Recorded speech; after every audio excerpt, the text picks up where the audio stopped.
Hey everybody, it's Romania Black. I couldn't wait. It's gonna be hard, I feel, with these two-parters waiting a week in between. And I was like, no, I need to find out now.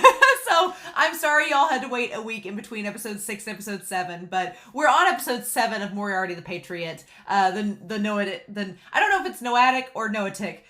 Whatever, it's the ship part 2. So, and speaking of the ship has sailed of Moriarty and Sherlock already. The meeting on the ship, a fated confrontation as they figure each other out, on the surface at least. So, I'm so curious from the last episode, and obviously I haven't seen your comments yet for episode 6 because I'm recording this immediately afterwards, but I'm curious because my question still remains, is Sherlock...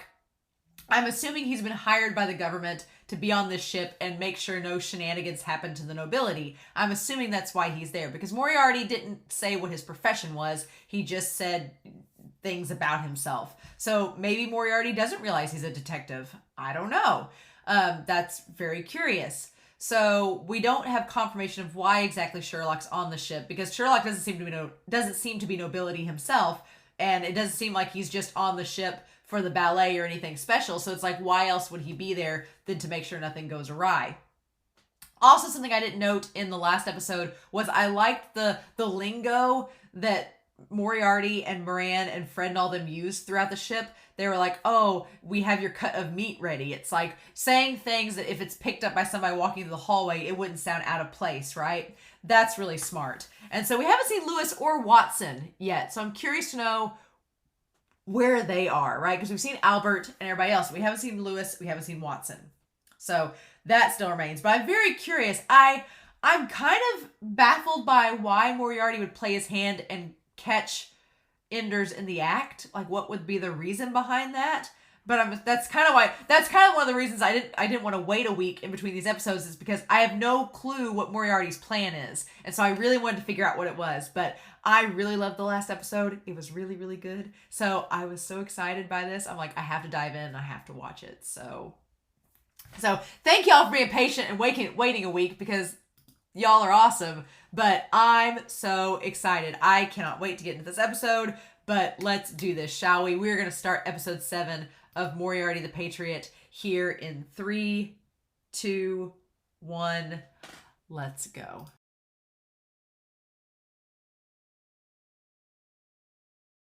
Oh yeah, this episode was good.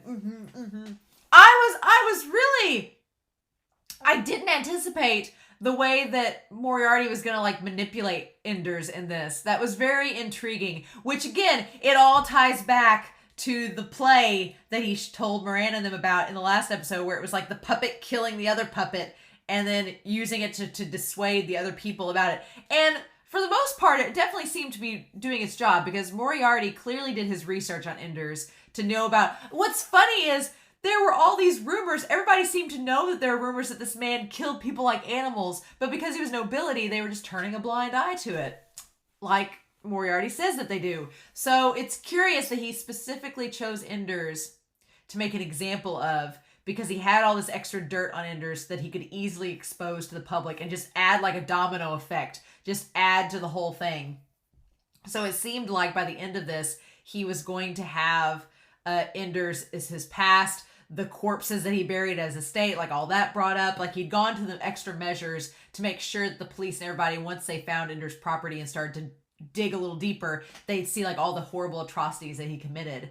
And he told everybody on that ship, like told them how scummy, the lower class people were and how they all deserved to die, basically, and his obsession with Noah and Noah's Ark and viewing Noah as a chosen person from God. Like it all was planned out very wonderfully and staged to the utmost perfection, with the exception of one tiny flaw, and that being Sherlock Holmes. Oh my gosh.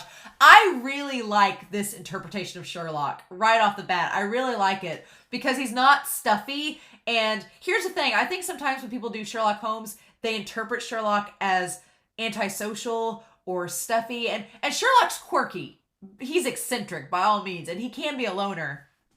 But I like this interpretation of Sherlock as more, it's kind of being a foil to Moriarty, because Moriarty is kind of, even though William Moriarty puts himself out there as being jovial and congenial to the people around him, he does put on a facade. And it seems like maybe Moriarty is more of like an introverted character that just has to outwardly project to get his plans in motion and to find out information from others. But this Sherlock seems more like he's more friendly and jovial and casual in conversation, just talking with the women on the boat and just kind of getting to know everybody, which if you're a detective, you need to be able to have good communication skills. And I think that sometimes in interpretations of Sherlock, sometimes they make Sherlock too cold and distant. And I like that this version of Sherlock is a bit more jovial and able to like blend in with the masses, right? He doesn't look like a nobleman. He looks like just a member of the public. He has like the suit that's not quite tailored right. He's missing like the vest. He just has like one button done. He doesn't have a belt. He looks kind of more, his hair's all messy. He just looks more common than the nobility that Moriarty is putting on the persona and facade of as. But I really like that, and I just like how he's like, I'm just doing it for the fun of the mystery, which what remains to be seen is whether that's actually the case or not, or if it's that he is working for like Scotland Yard or the British government, and it's an act. It's an act just like Moriarty's facade is an act too. So because Moriarty, he puts on a facade here in front of Enders, the whole thing where he figures out the murder, but he's like, oh, well, you're a nobleman though, so you had to have had a reason to do this, right? And the thing is, Enders is so caught up in his own pride, ego, and belief that they are better than other people that he just goes along with Moriarty. He's like, oh, you're going to help me cover it up because we're both noblemen? Great! So, Fred is the actor of the group. I figured at some point that Fred had the makeup on to kind of distort his face, because even if you're looking at through a pair of binoculars, even if you're looking at someone's face up close through binoculars, there is some distortion there. So maybe they were just hoping that Fred would just kind of turn just a little bit so it would kind of look like him, enough to convince Enders. And so he had the makeup and stuff on to kind of convince him of that. But even in the scene where they dump the body of the man at the beginning, Moriarty uses the same kind of language that Enders does. He says, well, let's throw out the one rotten apple of the group and it'll make the rest of the batch clean again. And Enders is like, oh, okay. So the only thing I was curious about was, why did he bump into Enders at the beginning on the boat? Why did he bump into him? What was the point of the bump? Unless it was to, he was trying to hide the fact that they rescued the body, that they got the body out of the sea. That's what it was. So he bumped into him to distract him from the sound of them getting the body out of the boat. That makes sense. Okay. That makes a lot of sense, actually. So, yeah. But yeah, it was all orchestrated beautifully. The stage was set. Everything was as it should be for Moriarty's plan. They had him rise up, and he was so consumed with his rage that he didn't notice that they were rising him up. I kept thinking he was going to notice that they were lifting him up, but at that point, Enders is such a flawed character, and he's so easy to manipulate that it makes me think that is another reason why Moriarty specifically chose him. He specifically chose him because he knew he'd be an easy target to manipulate for this purpose. And even down to Albert them setting up the tickets to the closer seats. That's all interesting. I find it fascinating, too, that both Sherlock and Moriarty stare at the poster, the Giselle poster, where it has the ballet dancers. Both Moriarty and William look at it. I find that curious. But Sherlock, in that moment, he looked rather serious looking at the ballet. He looked rather serious, like maybe he suspected something was amuck. And here's the thing. Even if you knew that Moriarty was a mathematician and would somewhat take an interest in your little hypothesis, he confronted Moriarty because he knows he was behind it or had some part in it. He knows. But because he can't prove anything, he's like, well, I can't prove anything, but I'm just going to give you a hint that I kind of know what's up. And that we're both smart, capable men. We know exactly what we're doing.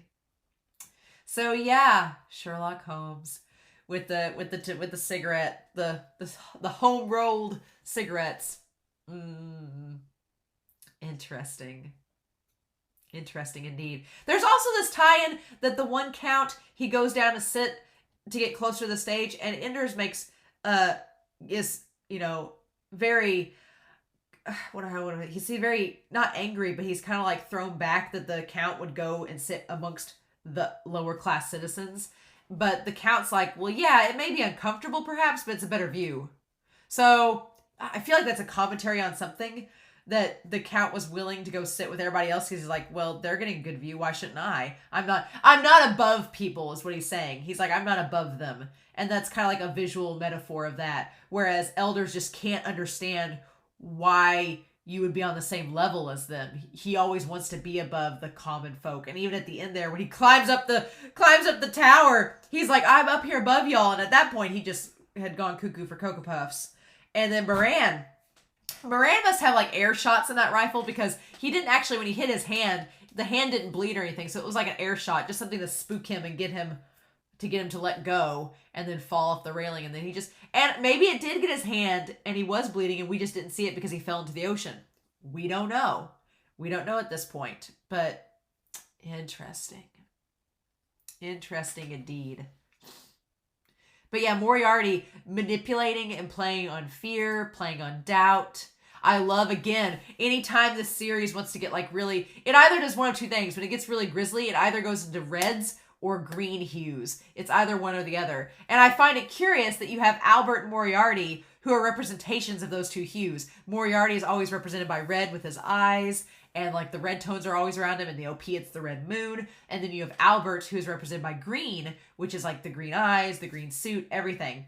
Curiously, Sherlock is blue. And we don't see a lot of blue in this series. There's not a lot of blue tones going on in this series yet. So I find that fascinating. I think that's really, really intriguing. But yeah, it's like him wandering through the hallway and then just going mad, thinking that he'd have to kill him. I mean, they're banking on, again, this crime, very similar to the crime in episodes 2 and 3. They're really banking on the psyche of Enders going crazy. Because a lot of things, I wouldn't describe this as the perfect crime. This was a large-scale crime, and it was hard to pull off. But this was really banking on the manipulation of Enders himself and the fact that was he going to go all the way? Because a lot of these factors had to be perfectly in place for this to all work. One, they had to assume he'd go back to the body.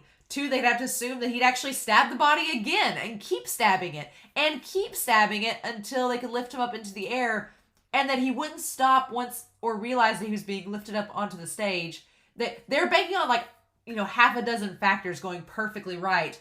And just like in the Scarlet Eyes, it does go right. Everything does work out because Enders is just that type of person. But again, you're banking on a lot of different things that are just being perfect. And it just happened to work out for them. But I feel like with Sherlock there now, there's going to be like a wrench thrown into the system. I love the scene where Enders is called out. When he's first lifted up onto the stage, everything is dim except for the lights are red and everyone's eyes are glowing like animals' eyes in the dark. It's so cool. And then the red is highlighted and you see Enders and he's all silhouetted in shadows. It's so freaking cool. I love this series for what it does with color symbolism and lighting. It's so intriguing. It's really, really neat. But yeah. And then Albert being like, oh, who could that be? It's like, Albert, you're not fooling anybody and you're not talking loud enough for anyone to hear you. But yeah, I love that this is kind of like Enders' perspective, right? The whole darkness and gloom. It's all from Enders' perspective. Him seeing these people with their eyes like animals. And what snaps it back to reality is Sherlock coming in to tackle him. That's what snaps him back, because he goes to kill that man. And here's the thing. I'm sure Moriarty's plan was that he would kill that other Count. And then he'd try to kill other people, and that would just add to the fire. The theater would go insane, right? And that's what you think is going to happen. And then I like that, he's so disheveled, and his, tie is gone, and everything. But then what ends up happening is that the Count, he goes for the Count after the Count calls him a duplicitous cad. I'm like, oh my God, I love it. And then, yeah, he goes to stab him by jumping off the stage at him. But then in comes Sherlock. And Sherlock, I love that Sherlock's on the ground and he does the kung fu move and, kicks him from the ground. Dude has been studying somewhere. I love this Sherlock. I really like this Sherlock a lot. And then everything, the lights go up and it goes back to reality. And then while the police are chasing after him, that's when Sherlock's like, I'm gonna go check out this body. And that's when he knows that rigor mortis is set in. Yeah. Again, the skull ring. I'm all on board this Sherlock. I cannot wait to learn more about him. And obviously, he left Watson at home just like William left Louis at home. Or Lewis at home. Interesting. Well, I guess he had to leave Lewis at home because Lewis went and got him in the wagon. That's why Lewis didn't come. Lewis was getting the wagon ready to pick him up to get off the ship. And plus, Lewis, I don't know what he would have done there that you couldn't have done without Moran and Fred and Albert. Right? Albert was there to keep the nobles at bay, and Fred and Moran were there to help get the job done. So he needed that. And so I'm assuming that Watson stayed behind so he could pick Sherlock up off the ship as well. Makes a lot of sense. But yeah, so Enders is dead. There ain't no way he's surviving that. No, sir. And then at the very end, he looks over and standing aside are Fred and Albert Moriarty just standing there smiling like the cat that ate the canary, especially Moriarty. Oh my God, with them red glowing eyes. And they thought they had, and so here's the thing. When that white handkerchief like fell out of his suit jacket, I thought it was like a parachute for a second. I was like, is he really gonna save himself? But no, I'm curious. So yeah, so basically they think the plan got off without a hitch and that Moran and all them managed to cover everything up, which they were pretty smart about everything. So I don't know really. There was probably some things to cover up, but I'm not sure exactly what. I love that Fred is taking care of the garden. He's watering all the plants. And of course, they're distracting everybody with Enders and calling for a, lookout of his hunting grounds and an investigation of the commons. So Moriarty's like, sure, we're going to get away with all this like it's the perfect crime because they're too busy focused on Ender and all the scandal with that. They're not going to focus on us. And by the time they even think about coming back around to it, we'll have been long gone. So, very intriguing. But yeah, so they say that there's one tiny hitch. Yep. The plan went off with everyone's help. The plan went off without a hitch. However, I love it. One cause for trepidation may have arisen. And I like that they're all like, and Moran's like, who I gotta kill? And so they're like, we must take some inquiries concerning him. And I like that Moran's like, if this bloke ends up our foe, we need to know ahead of time. Who is it? Yeah. All we did was stand around chatting. But that's all they needed to do, right? Right? I love it. I absolutely love it. This is no ordinary killing. Oh, yeah. And I like that Sherlock, it's so good. It's so great. And again, we go back to the primary colors. You have William's hair being yellow, eyes being red, and Sherlock having a blue theme. It's, again, the color symbolism. I love it. I'm curious about the skull ring. Very curious.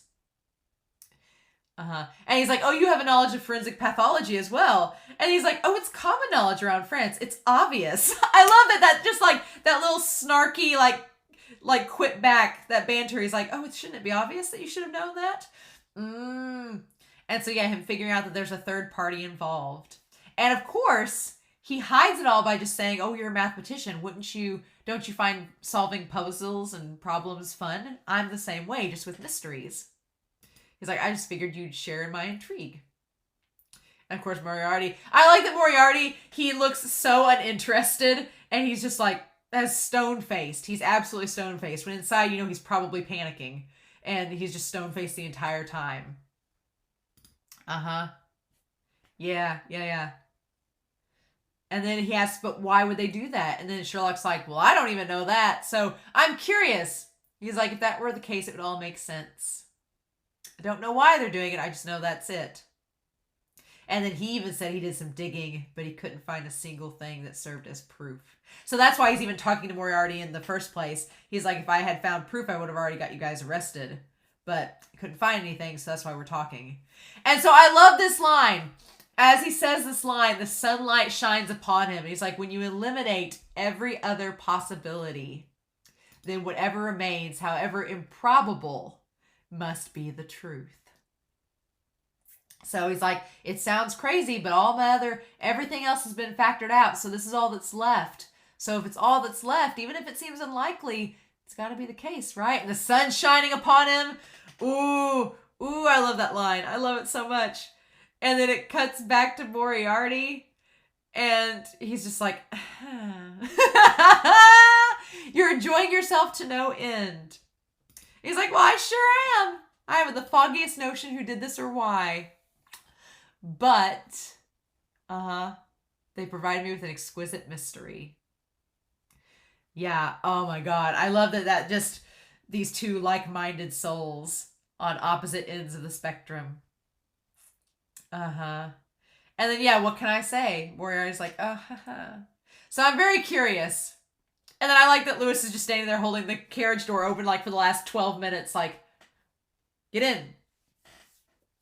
And then he's like, come to think of it, I've yet to ask your name. And then I love it. Holmes. Sherlock Holmes. Bond! James Bond! Ugh! Yeah, they're gonna be fun. They're gonna be fun as a pair, aren't they? Aren't they? I'm so excited. So yeah, I love this setup.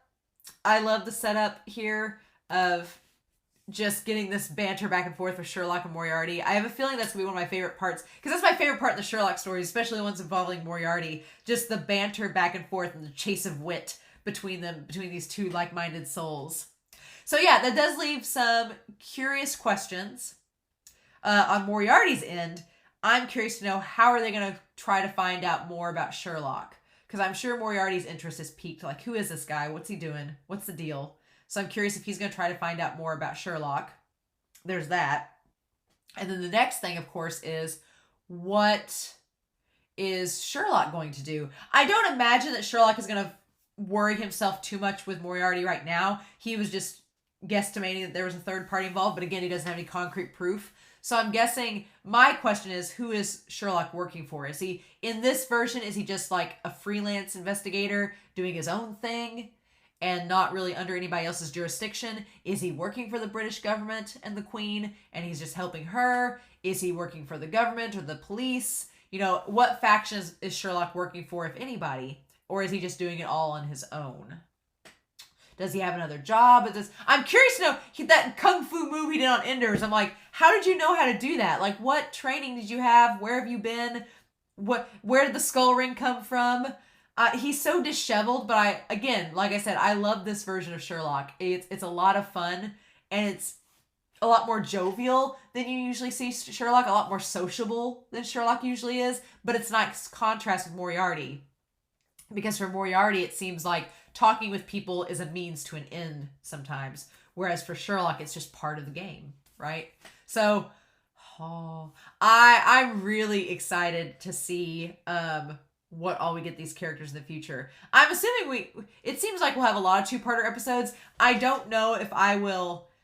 This was a rare case. In this case, when we got that ending with Enders, and Moriarty was confronting him, I had no clue what they were going to do, and my interest was so piqued, I'm like, I have to know what happens next. So I can't guarantee that every time we have a two-parter, I'm going to watch them back-to-back, because that probably won't happen. I didn't do that with the flashback. With the Scarlet Eyes, I did spend several days in between both of those episodes. I didn't immediately watch one after the other. I took some days off in between. So that's probably what I'll do from here on in, but I couldn't resist with this one. It was the introduction of Sherlock. It was just the intrigue, the chase, and I'm so curious what if Sherlock shows up at the university to talk to Moriarty? What if he shows up?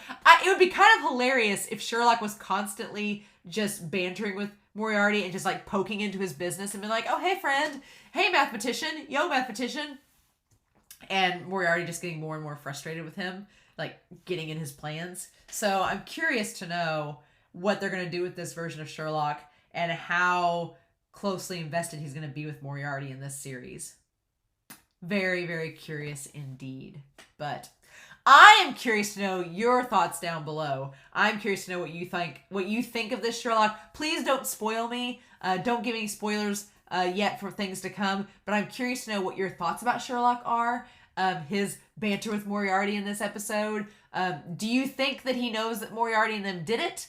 Without spoiling me, of course. If it is a spoiler, just don't spoil me, but do you think that he knows that Moriarty and them did it and he just didn't have concrete evidence to pin the murder on them? Because like he said, he couldn't find any evidence, so that means they'd already cleaned up the act. So I think that he did. I think he knows it was Moriarty and the group that was the third party, but he doesn't know why. He doesn't know why they did it, and he doesn't have proof, so he can't do anything with that knowledge, but he has that knowledge. So I'm curious to know if you guys agree or if you all think any differently about it. But this was a really fun two-parter. These last two episodes, the series gets better and better. I really loved episode 5, The Dancers on the Bridge. I loved that episode, but this two-parter has quickly been my favorite other set of episodes yet as well. So I'm curious. But in any case, we're past the 1/4 mark of the series and we're halfway through season 1. So I'm curious to know now that Sherlock's in the picture, what we're going to do with that. But in any case, I hope you all have a wonderful week. Please stay safe, take care, and I'll be back next week with, we got the rule of 8. The rule of 8 is next episode. Okay, so real quick, the rule of 8.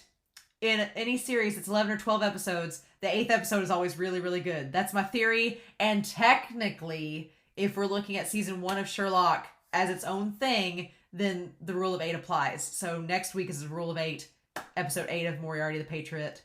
I'm so excited. So in the meantime, I hope you all have a wonderful week. Please stay safe, take care, and I'll be back soon with more Moriarty the Patriot.